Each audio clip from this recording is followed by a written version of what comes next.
Hey, ça va? Tu sais, j'ai remarqué, ça va faire un petit moment que j'ai pas fait d'update concernant ma force à doigt. Quelque chose peut-être comme 6 mois grosso modo. Et tu sais, comme j'ai pris quelques vidéos de plans séquences de mes entraînements par-ci par-là, je me suis dit pourquoi pas te faire une vidéo pour te montrer l'évolution de ces 6 derniers mois. Déjà pour commencer, j'ai changé complètement ma méthode d'entraînement. Là où il y a 6 mois j'utilisais la méthode Eva Lopez pour m'entraîner, sache que tu vois j'ai changé complètement d'approche pour m'orienter vers des suspensions à un bras. C'est quelque chose que j'avais jamais fait, mais il y a vraiment deux raisons particulières à ce changement. Tout d'abord, en fait, les charges que j'utilisais devenaient vraiment trop importantes. C'était plutôt un problème au niveau des articulations, c'était vraiment traumatisant. Tu sais, arrivé à un moment où te lester à plus de 60 kg, c'était pas assez pour taper dans ta force max, et bah, bien que ce soit pas traumatisant du coup pour tes doigts, ça l'était pour tes hanches, tes épaules, tes coudes, et ton corps il te le fait savoir. Donc c'était vraiment un problème que j'avais avec cette méthode d'entraînement à deux bras. Il fallait que je trouve une autre solution, et se suspendre un bras m'était apparu comme la solution. Ma deuxième raison est très simple, c'est pour changer le stimulus. C'est quelque chose qui ne t'est certainement pas étranger, mais si tu souhaites améliorer les performances de tes muscles, il faut varier les stimuli. Si tu t'entraînes toujours de la même manière, n'espère pas avoir des résultats différents. Parce qu'en fait, tu laisses l'opportunité à ton corps, ou du moins à ton muscle, de s'adapter au stress que tu lui infliges. Donc si tu souhaites t'améliorer, il faut que tu changes en fait ta méthode d'entraînement. Comme ça, tu vas en permanence varier les stimuli et permettre une adaptation constante, continuelle de ton muscle. Et c'est clairement le parti pris que j'ai choisi d'adopter en faisant ce dernier cycle tu vois, d'entraînement à un bras. Et je peux te dire que ça a plutôt bien fonctionné. Donc ça, c'était les deux raisons pour lesquelles tu vois, j'ai choisi d'arrêter de m'entraîner avec la méthode Eva Lopez. Donc je te rappelle, je te fais un petit résumé rapidement. Premièrement parce que les poids que j'utilisais étaient devenus vraiment trop lourds, c'était aberrant et juste traumatisant pour les articulations. Et deuxièmement, juste parce que il fallait que je varie le stimulus. Je m'étais déjà entraîné deux fois de cette manière et il fallait que je change pour améliorer tu vois, ses performances. Concernant mon dernier cycle d'entraînement, il s'est effectué tu vois, sur une période de 3 semaines, donc de mi-avril à début mai, quelque chose comme ça. Je faisais mes séances toujours le lundi et le vendredi, comme ça me permettait d'avoir assez de repos entre chaque séance pour pouvoir fournir un effort maximal. Concernant la prise que j'utilisais, c'était celle du Beastmaker 2000, donc en bas et au centre. La mienne, je l'ai mesurée, elle fait 23 mm, donc comme ça s'est dit parce que je sais qu'il existe des différences entre les différents Beastmakers. Chaque séance s'organisait de la manière suivante, donc en fait il y avait toujours un échauffement rigoureux, je dirais de 20 minutes, tu vois, où j'utilise comme à mon habitude la bande à élastique. Donc pour réveiller un petit peu les épaules, les coudes avec des rotations internes, externes, etc. Enfin jouer avec. Suivi de quelques suspensions plutôt spécifiques à la poutre, en montant l'intensité graduellement, histoire de me préparer à l'effort et donc faire monter l'influx. Mais bon ça tu connais. La séance en elle-même, elle se compose de 9 sets, avec 3 minutes de repos entre chaque set, mais plus ou moins, tu vois, ça dépend vraiment de comment je me sentais.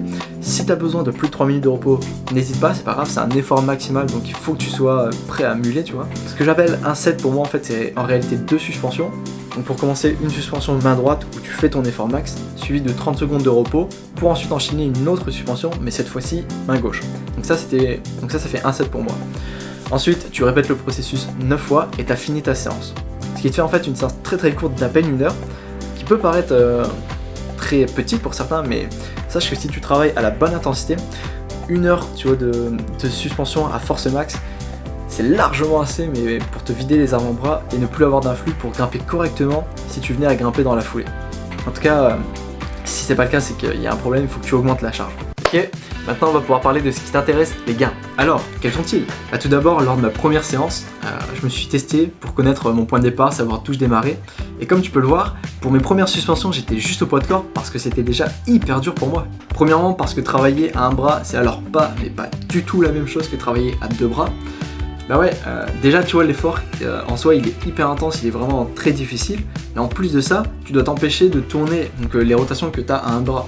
Et c'est presque ça qui est le plus challengeant, enfin c'est même ça le plus challengeant lorsque tu démarres cette position, cette façon de t'entraîner. Ton épaule elle n'est pas habituée à travailler de cette manière, à de telles intensités et dans cette position. Du coup c'est une toute nouvelle posture que tu te dois d'apprendre et donc de nouveaux muscles que tu dois apprendre à utiliser, mobiliser. Alors au début, moi tu vas le voir, j'utilisais mon autre main en fait pour empêcher cette rotation, mais en général on utilise plutôt une poulie avec un contrepoids pour s'empêcher de tourner. Moi j'avais pas prévu ça, je l'avais pas à disposition lors de ma première séance, j'avais qu'une main donc je me suis dit pourquoi pas.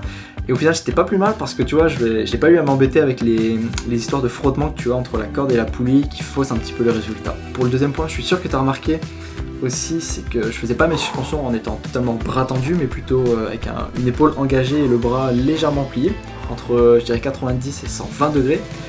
Et c'est pas que je voulais, tu vois, me suspendre de cette manière, c'est juste que je ne pouvais pas faire autrement. J'étais incapable de faire mes suspensions en étant bras tendu, donc en isolant totalement le mouvement grâce à mes fléchisseurs, enfin en faisant juste l'effort avec mes fléchisseurs. Et j'ai donc compris que lorsque tu engageais plus de muscles, enfin des muscles en plus de ta ceinture scapulaire, donc celle qui prend ta clavicule, le sternum et au niveau des épaules, tu vois, juste ici, ça te permettait certainement de t'aider lorsque tu étais à ta limite, en tout cas en termes de force à doigt, t'engager d'autres muscles et je sais pas, le poids peut-être était réparti autrement et ton épaule engagée, ton coude engagé. Et je trouvais que c'était un petit peu plus simple pour moi. En tout cas, c'est facile, enfin, il y a une nette différence entre, tu vas voir, ma première séance et ma deuxième, c'est simple.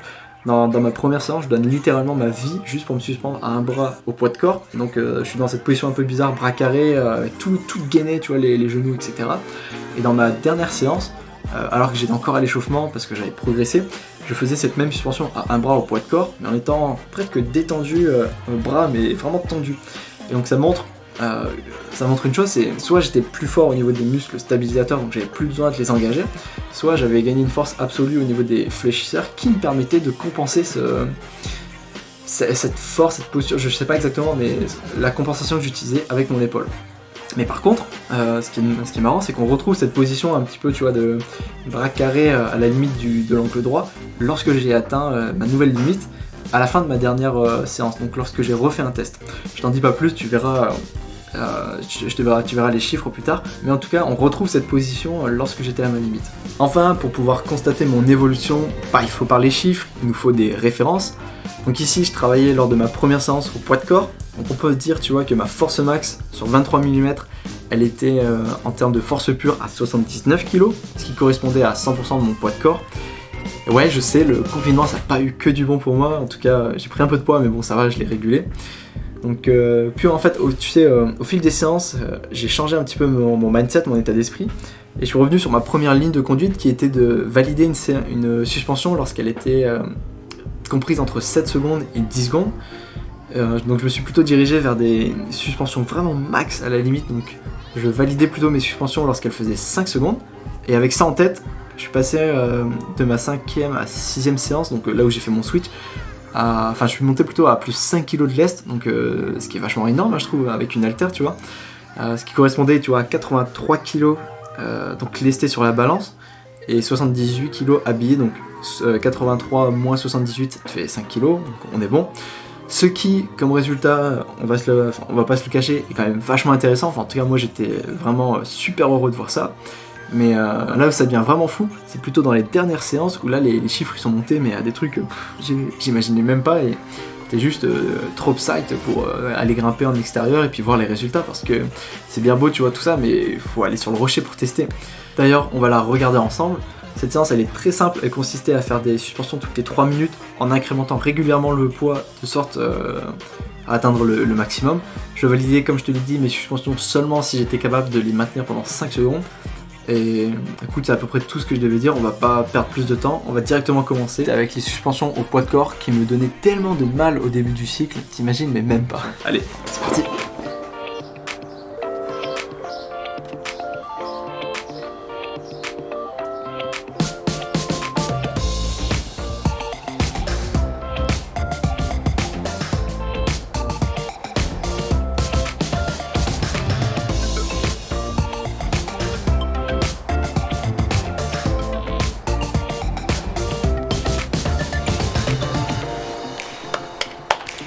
Comme tu viens de le voir ici, pas de problème, donc je prends 3 minutes de repos et j'enchaîne sur la suspension suivante, mais en ajoutant 2 kg cette fois-ci. Allez, c'est parti.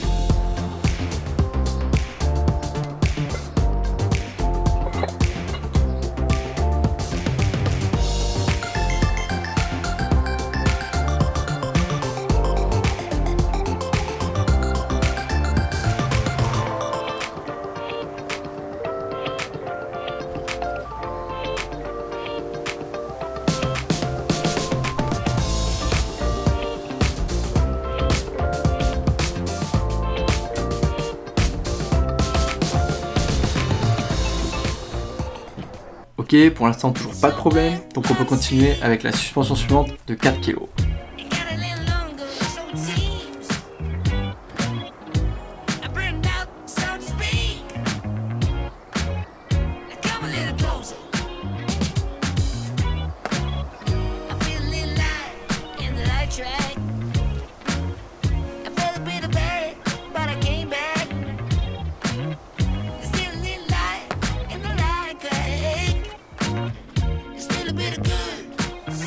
Là encore tu vois, on peut deviner qu'il me reste de la marge et ça devient vraiment intéressant parce que je vais pouvoir tester en fait un nouveau max qui est de plus 6 kg.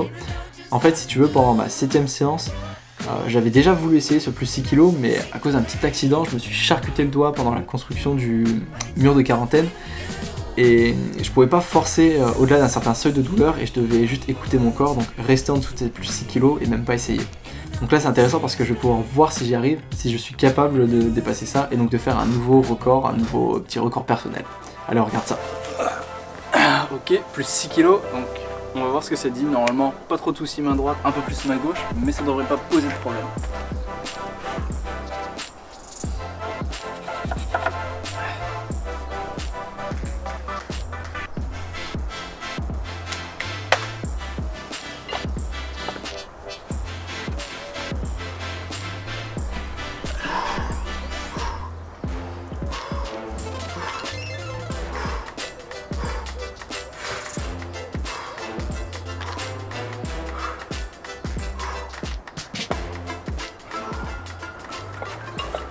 Ok. Un petit peu de challenge. Toujours avec ce doigt, l'index charcuté par la perceuse.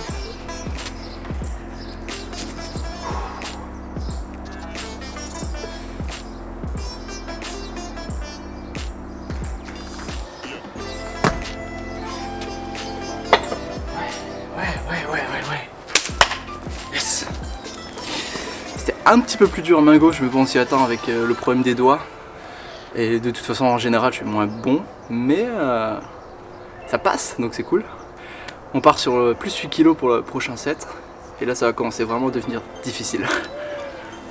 Et ça passe encore hein. Franchement là quand on y pense ça devient du serious business hein. Bon allez on regarde la suite avec plus 8 kg. Alors round numéro 5 si je me trompe pas, plus 8 kg, c'est parti.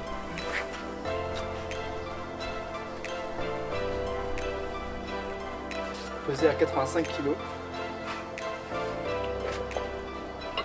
Donc théoriquement plus 10 kg par rapport à mon poids de ce matin. Mais ça représente que 8 parce que je suis habillé et que j'ai déjeuné.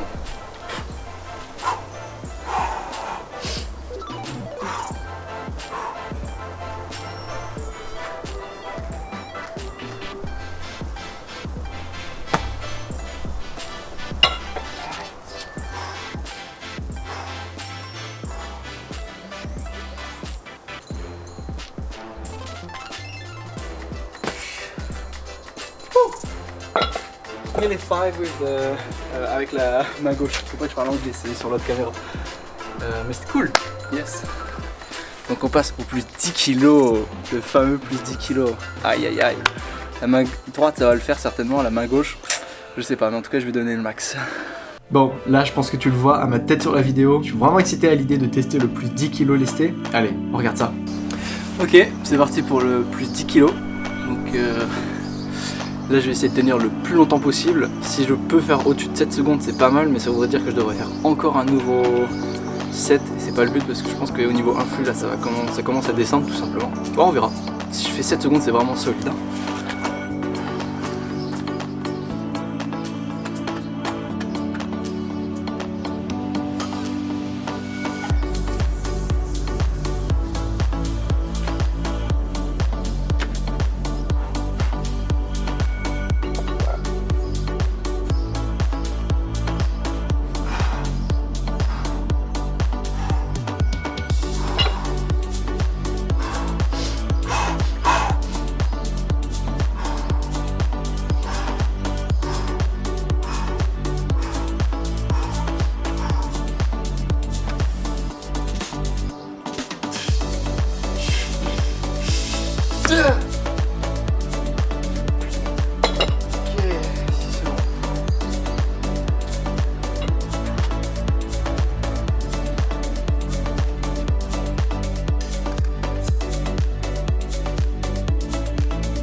pense que j'ai fait 6 secondes et 5 secondes.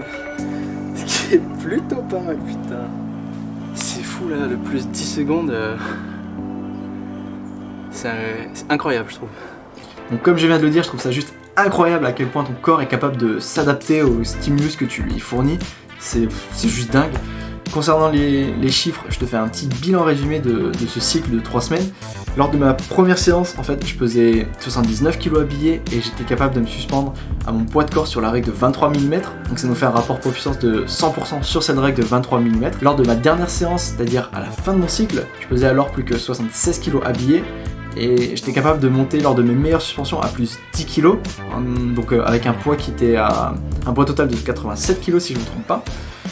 Ce qui nous fait en fait une évolution de force pure de plus 8 kg et un rapport poids-puissance qui a juste explosé, qui est juste énorme, qui est passé de 100% à 114%.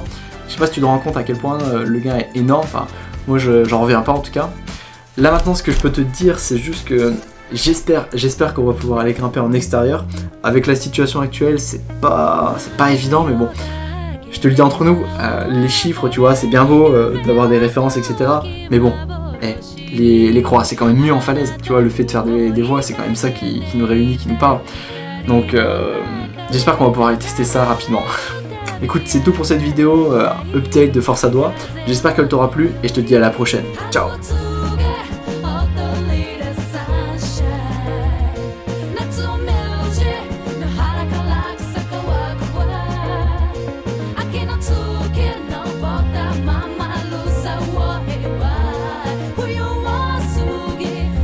That's okay, because